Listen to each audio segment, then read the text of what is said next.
오늘 우리에게 주시는 하나님 능력의 말씀은 신약 마태복음 3장 1절에서 12절 말씀입니다. 우리 자리에서 일어나셔서 마태복음 3장 1절에서 12절 말씀을 저 한 절, 여러분 한 절 교독하시겠습니다. 그때에 세례 요한이 이르러 유대 광야에서 전파하여 말하되 그는 선지자 이사야를 통하여 말씀하신 자라 일렀으되 광야에서 외치는 자의 소리가 있어 이르되 너희는 주의 길을 준비하라 그가 오실 길을 곧게 하라 하였느니라.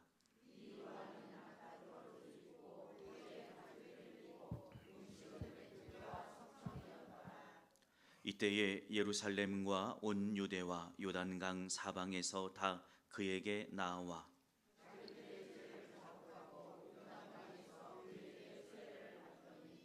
요한이 많은 바리새인들과 사두개인들이 세례 베푸는 대로 오는 것을 보고 이르되 독사의 자식들아 누가 너희를 가르쳐 임박한 진노를 피하라 하더냐. 속으로 아브라함이 우리 조상이라고 생각하지 말라. 내가 너희에게 이르노니 하나님이 능히 이 돌들로도 아브라함의 자손이 되게 하시리라.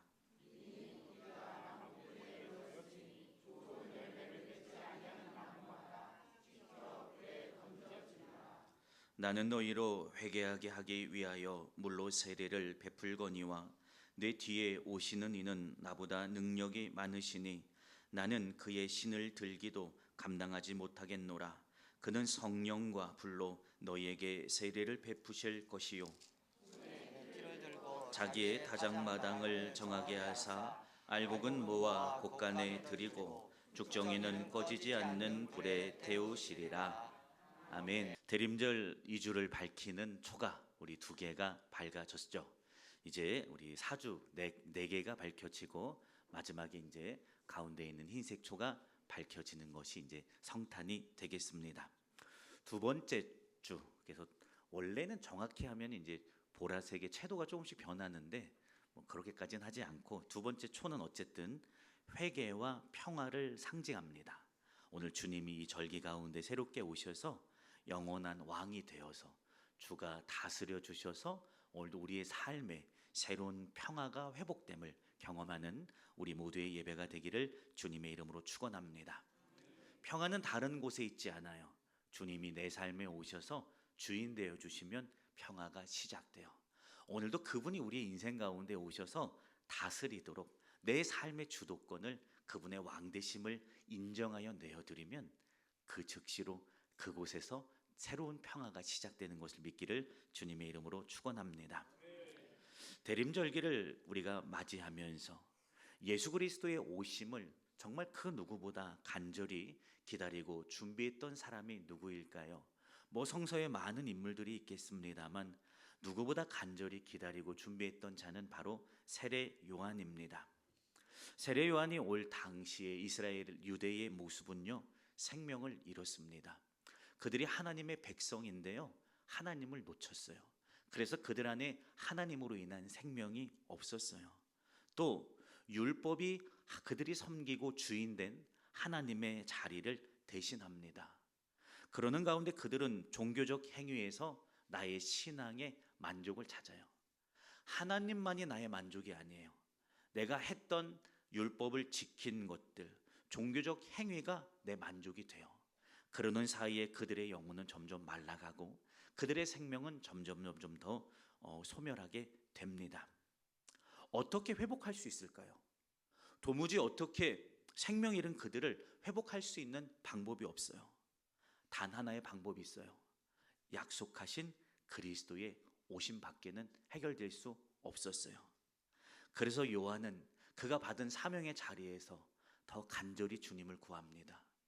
주님 아니면 결단코 해결되어질 수 없을 것 같은 이 절박함에서 묵묵히 하지만 강력하게 주님 오시는 길을 간절히 기다리며 예배하는 자가 바로 세례 요한이었습니다. 여러분 마찬가지입니다. 이 대림절 주일 아침 오늘 우리가 주님 앞에 서서 기다리며 맞이하는 영혼마다 주님은 찾아오십니다. 오시겠다고 약속해 주셨습니다. 그분이 오셔서 손대는 곳마다 살아나는 것을 믿기를 주님의 이름으로 축원합니다. 특별한 주님이 오시는 특별한 기다림을 통하여 우리 특별하신 주님을 경험하는 특별한 대림절을 보내는 영풍의 온 성도들이 되시기를 주님의 이름으로 축원합니다. 세례 요한은 하나님의 긴 침묵을 깨고 입술을 열어 다시 오시는 그 주님의 역사를 선포합니다. 본문 1절입니다. 그때에 세례 요한이 이르러 유대 광야에서 전파하여 말했다라고 말하고 있어요. 요한의 사명은 다름 아닙니다. 광야에서 그가 맡은 사명은 주님이 오실 길을 곧게 예비하는 것이 그의 사명이었습니다. 이것은 이사야 40장 3절에 광야에서 여호와의 길을 예비하라, 사막에서 우리 하나님의 대로를 평탄하게 하라는 메시아 약속의 성취이기도 합니다. 광야는요, 이스라엘의 역사 안에서 중요한 장소였어요. 새로운 역사를 위하여 늘 통과해야 되는 여정이 광야였어요. 늘 새로운 역사를 위해 그들이 준비되어지고 하나님 앞에 겸비되어지는 그곳이 바로 광야입니다. 요한은 이 광야에서 주님 오시는 새로운 길을 준비하고 또 예비하고 선포한 것을 믿기를 축원합니다. 광야는 우리가 잘 아는 것처럼 우리가 철저하게 낮아질 수밖에 없죠. 나 스스로를 직시할 수밖에 없는 곳이 광야입니다.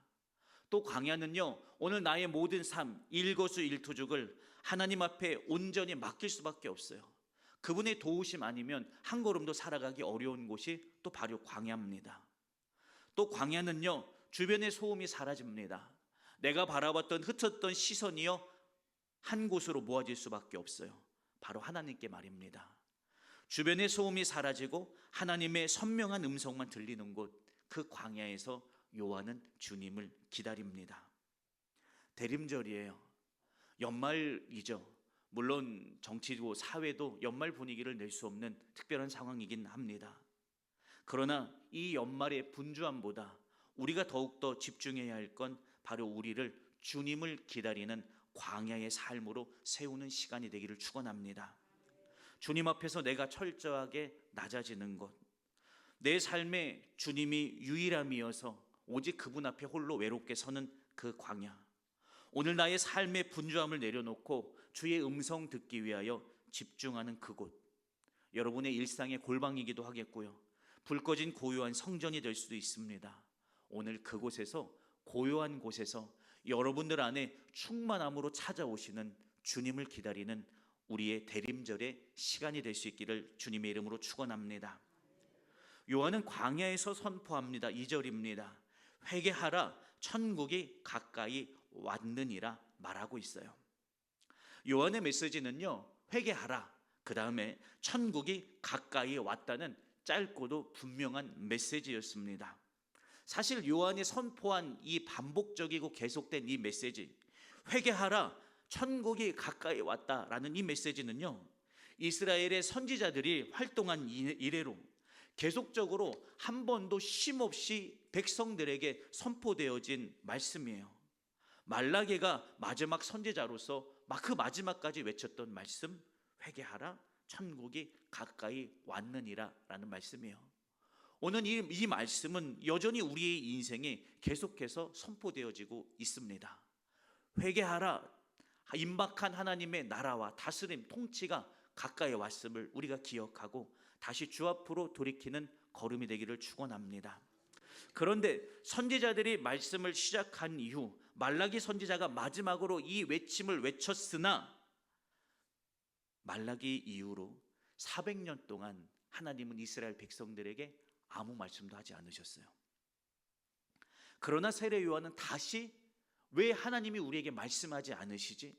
왜 선지자를 통하여 하나님 우리에게 왜 다시 말씀하지 않으시지? 라고 했던 400년간의 긴 영적 암흑과 침묵을 깨고 다시 세상을 향하여 이 광야에서 외치기 시작합니다. 임박한 하나님 나라, 그 하나님의 통치가 우리에게 가까이 왔으니까 제발 삶을 돌이키고 마음을 돌이켜 그 하나님 앞에 다시 돌아오라, 다시 굳게 서라. 400년의 침묵을 깨고 세례 요한은 다시 선포하기 시작합니다. 이 세대는요, 하나님께로 돌아갈 길을 잃은 세대를 향하여 선포합니다. 하나님을 더 이상 능력 있다 말하지 않고 그분이 능력으로 역사하신다라고 소망하지 않는 세대를 향하여 정죄를 깨고 하나님의 일하심을 다시 말하고 다시 선포했습니다. 여러분, 하나님은 오늘 우리도 그 역할을 감당하시길 원하십니다. 여전히 하나님은 새로운 꿈을 꾸고 계십니다. 여전히 이 세대 가운데 당신이 새로운 역사를 일으키기 위하여 우리를 이 세대 가운데 부르고 계십니다. 여러분, 이 세대는 오늘 우리가 여기 서 있는 이유 단순한 부르심 아니에요. 시간 남아서 오늘 우리가 이 귀한 주일 아침에 여기 와서 예배하고 있는 거 아니에요. 하나님은 이 세대의 정적을 다시 깨길 원하십니다. 이 세대를 향하여 당신이 다시 소망이 되어주기를 원하시고 능력이 되어주기를 원하십니다.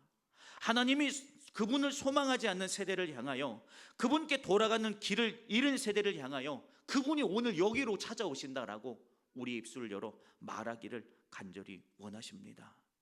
여러분, 영적 기지개를 펴고 잠든 이 세대를 향하여, 또 잠든 오늘 우리의 믿음을 향하여 오늘도 주님이 내게 오신다. 내가 다시 돌이키자. 또 나의 주변을 향하여 다시 돌아와라. 다시 돌이키라. 하나님의 때가 지금이다 라고 말하고 선포할 수 있는 잠든 세대를 깨우는 저와 여러분의 믿음의 걸음이 될 수 있기를 주님의 이름으로 축원합니다. 그러면서 요한은 주님 오심을 위하여 온 삶의 관심을 그곳에 고정시킵니다. 4절입니다. 이 요한은 낙타털 옷을 입고 허리에 가죽 띠를 띠고 음식은 메뚜기와 석청을 먹었다라고 말하고 있어요.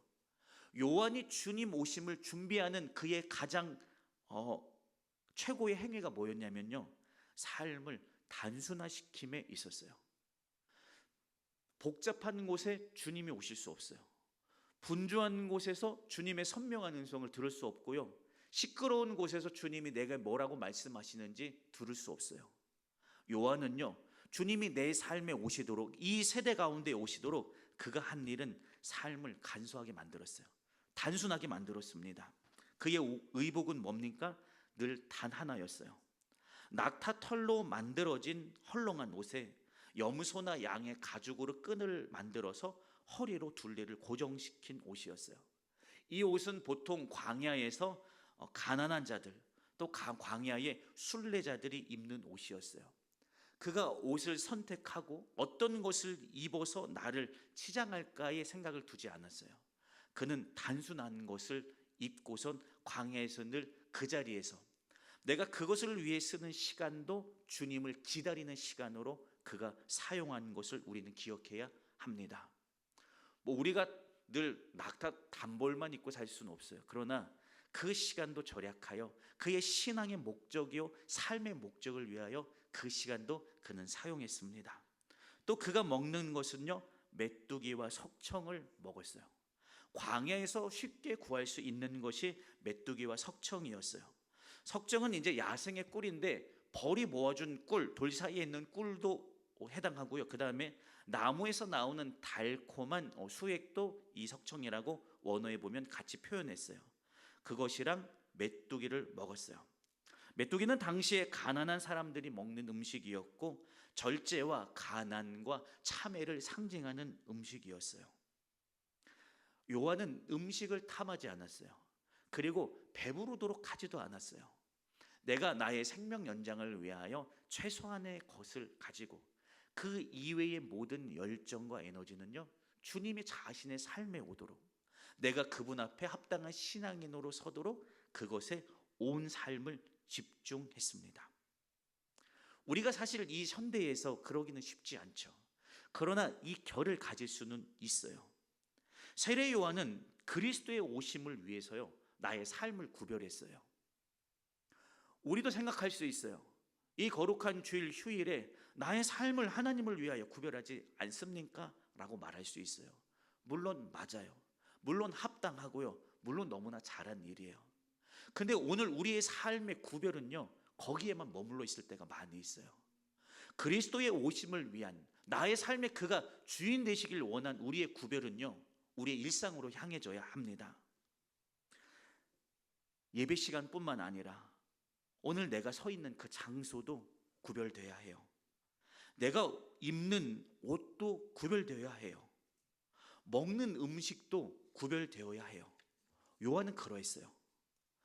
그가 받은 사명을 온전히 감당하기 위하여, 그리스도가 이 땅에 온전히 오시게 하는 그 사명, 내가 받은 은혜, 그 삶을 위해서요, 나의 삶의 일상과 사소함에서도요, 나의 사명을 위하여 구별합니다.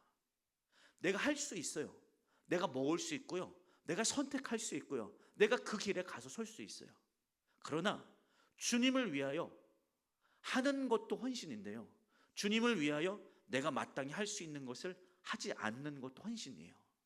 여러분, 우리의 삶에 이 거룩한 구별이 있기를 주님의 이름으로 축원합니다. 성령의 바람으로 이 땅에 그리스도가 주인 되어 일하시는 새 역사를 위하여 주님이 저와 여러분을 부르셨어요. 오늘 우리의 삶에 이 사소한 구별이 주 앞에 있기를 주님의 이름으로 축원합니다. 남들과 같은 것을 하면 같은 삶을 살 수밖에 없어요. 남들과 같이 생각하고 남들과 같이 말하고 남들과 같이 먹으면요, 남들과 같은 인생밖에는 될 수 없어요. 저와 여러분은 이 땅을 향한 주님의 눈물, 특별한 회복과 부흥으로 부르신 특별한 부르심 앞에 오늘 우리가 서 있어요. 우리의 신앙 전체성이 우리의 의복에서도, 우리의 음식에서도, 우리의 삶에서도, 사소함에서도 나타나기를 주님의 이름으로 축원합니다. 우리의 입술로만, 예배로만 하나님께 영광 돌리는 것이 아니라 나의 일상에서도, 나의 옷으로도, 나의 말로도, 나의 음식으로도 오늘도 하나님만이 나의 주인 되시고 일하심을 드러내는 우리의 신앙의 삶이 되기를 주님의 이름으로 축원합니다. 세례 요한이 이렇게 광야에서 세례를 주고 있고 많은 사람들을 향해 회개와 임박한 하나님의 나라를 선포하고 있어요. 그러니까 정말로 많은 사람들, 유대인들 전부라고 일컬어질 만한 많은 사람들이 다 요단강가에 와서 그들이 참회하고 자신의 죄를 통회하면서 요한 앞에서 세례를 받습니다. 그러니까 이 소문이 예루살렘에 있는 종교 지도자들에게도 가죠. 그래서 그들이 행한 태도가 뭐냐면 바리새인과 사두개인들을 보내서 요한이 대체 요단강가에서 뭘 하고 있는지 조사를 위한 차원에서 예루살렘에서 사람을 보냅니다. 그들이 세례 요한을 향하여 걸어오고 있죠. 이들은 오늘 참회하기 위하여, 내 죄를 통회하고 내가 회복하기 위하여, 내가 오늘 하나님 앞에 다시 새 마음과 새 걸음으로 서기 위하여 온 걸음이 아니었어요. 구경하러 왔어요. 무슨 일이 일어나나 바라보러 왔어요. 돌이킬 마음은 없는 상태로 옵니다. 그들을 향해 요한은 독서를 내뱉습니다. 7절에서 9절입니다. 독사의 자식들아, 누가 너희를 가르쳐 임박한 진노를 피하라 하더냐? 그러므로 너희는 회개에 합당한 열매를 맺어라. 속으로 아브라함이 우리 조상이라고 생각하면서 안심한 인생을 살아가지 말라. 하나님은 여기 있는 이 돌들을 가지고도 아브라함의 자손이 되게 하실 수 있는 분이다 라고 말하고 있어요. 그들은 구경하러 왔어요. 통회할 마음이 없어요. 그들의 예배는요, 진심이 없어요. 하나님을 향하여 외적인 모습, 나 잘하고 있잖아, 내가 무슨 회개해야 해, 나 구별된 사람인데, 내가 바리새인인데, 내가 사두개인인데 내가 무슨 회개해 라는 마음을 가지고 있어요. 구경해요. 예배를 구경해요. 하나님을 찾고 만나고 오늘 내게 말씀하시는 그분의 음성을 진중한 마음으로 듣는 마음이 아니라 그저 지나가는 시간으로, 가치 없는 것으로, 또 내 인생을 바꿀 마음 없이 예배 자리에 서요. 임박한 심판을 피하기 위해서, 지옥 가기는 싫으니까 그래서 예배하는 모습으로 서는 그들. 나는 구별된 자이니 회개는 저들이나 하는 거고 나는 회개할 필요가 없어, 내게 잘못이 없는 걸 이라고 생각한 그들에게 요한은 강하게 회개를 촉구합니다. 우리의 인생에도 이런 마음이 있어요. 나는 아니겠지 라는 마음이요, 나는 회개할 것이 없잖아 라는 마음이요. 주님은 오늘 그 마음조차 돌이켜 당신께로 오라 라고 말씀하십니다. 나는 아니겠지, 나는 열심히 하고 있는 거 아니야 라고 하는 그 안심하는 마음, 회개할 것 없다고 여기는 그 교만에서 다시 마음을 돌이켜 주께로 돌아오고 돌이킬 뿐만 아니라 그 행동이 일시적인 뿐만 아니라 계속적으로 반복하여 회개의 열매를 맺으라고 우리에게 분명히 말씀하고 있습니다. 사랑하는 성도 여러분, 그리스도의 십자가는요 철저하게 나 때문입니다. 오직 나의 죄가 너무나 컸기 때문에 그리스도는 오늘 온 삶을 들여 골고다로 올라가셨고요, 오늘 나의 죄가 너무나 크기 때문에 씻을 수 없기 때문에 그분의 보혈로 피 흘림으로 오늘 우리의 죄를 씻어내신 사건입니다. 가장 이곳에서 용서함을 받아야 할 자가 저입니다. 가장 하나님의 은혜가 필요한 자가 또 저입니다. 여러분, 이 사실을 기억하시고 다시 십자가 앞에 오늘 우리의 일부가 아니라 온전한 마음으로 서기를 주님의 이름으로 축원합니다. 요한은 이어서 말합니다. 나는 물로 세례를 줄 뿐이나 내 뒤에 오시는 분은 성령과 불로 세례 주시는 분으로 예수님을 말하고 있죠. 11절 12절입니다. 나는 너희로 회개하게 하기 위하여 물로 세례를 베풀었거니와 내 뒤에 오시는 이는 나보다 능력이 많으시니 나는 그의 신을 들기도 감당하지 못하겠다. 그는 성령과 불로 너희에게 세례를 베푸실 것이다 라고 말하고 있어요. 요한의 세례는요 우리의 외면의 죄를 씻는 물 세례에 불과합니다. 그러나 그의 뒤에 임박하게 찾아오시는 그리스도의 세례가 오늘 우리에게 새롭게 그리고 계속적이고 반복적으로 부어진다라고 말하고 있어요. 바로 성령의 세례와 불의 세례입니다.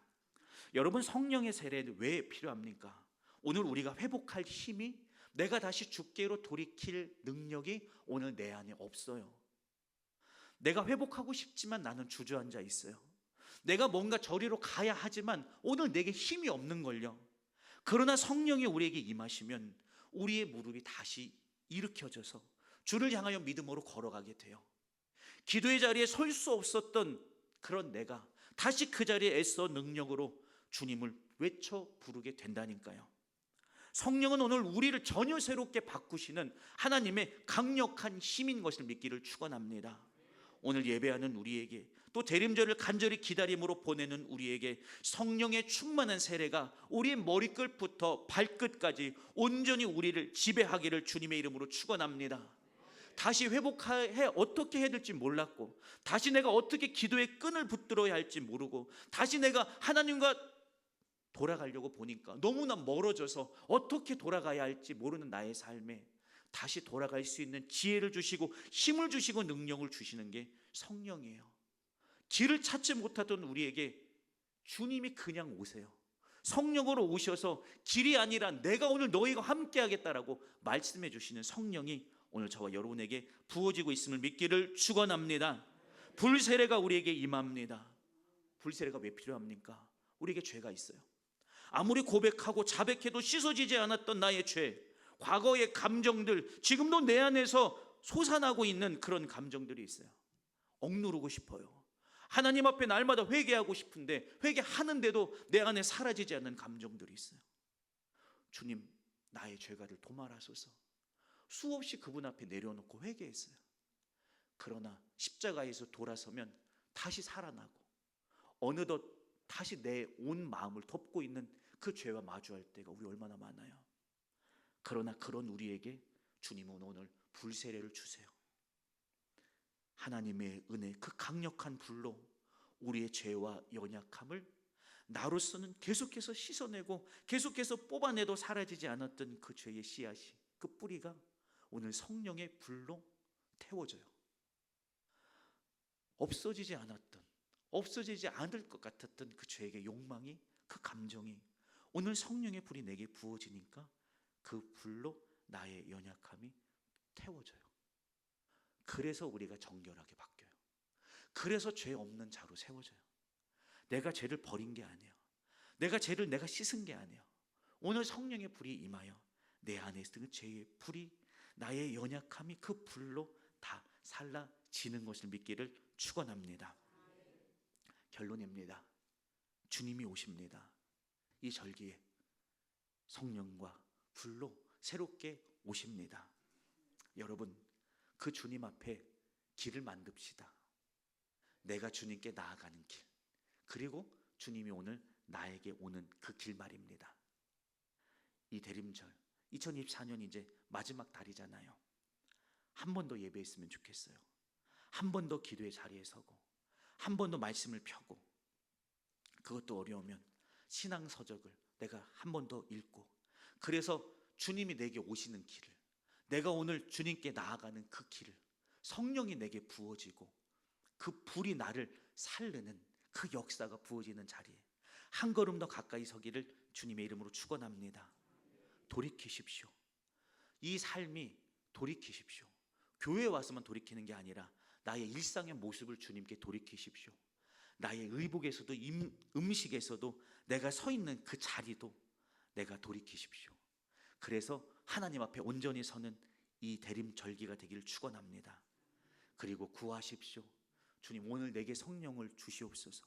주님, 오늘도 내게 새로운 불을 내려주셔서 나를 도말하여 주시고 내 죄를, 나의 연약함을 불태워 주사 오늘 내 안에 오직 주만 주인으로 살아 계시게 하여 주시옵소서.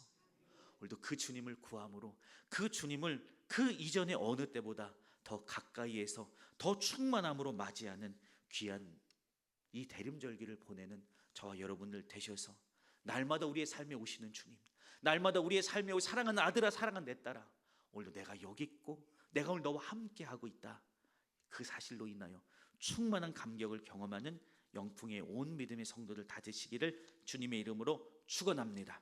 기도합니다. 감사하신 하나님, 오늘도 주께로 나아갑니다. 믿음의 길을 만듭니다.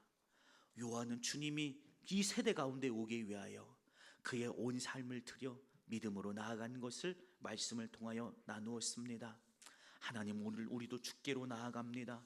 우리 안에 새롭게 오시는 주님 앞에 믿음으로 나아갑니다. 한 번 더 예배의 자리에, 기도의 자리에 말씀을 사모하여 말씀 앞에 나를 세울 때에 그곳에 불과 같은 성령님 임하여 주셔서 우리가 다시 그리스도로 인하여 충만한 은혜를 경험하게 하여 주시고 우리의 연약함이 강력한 성령의 불로 타오르게 하여 주셔서 오늘도 주님만 나의 주인 삼고 오늘도 오직 내 안에 주님만 살아계시고 역사하심을 바라보며 걸어가는 인생이 되게 하여 주시옵소서. 간절히 기다립니다. 우리의 온 삶에서 주님을 온몸으로 기다립니다. 이 절기의 영풍교회 믿음의 성도들, 우리의 예배와 믿음의 삶 안에, 일상 안에, 가정 안에 충만함으로 오실 것을 믿습니다. 감사하며 확신하며 거룩하신 예수님의 이름으로 기도드렸습니다. 아멘.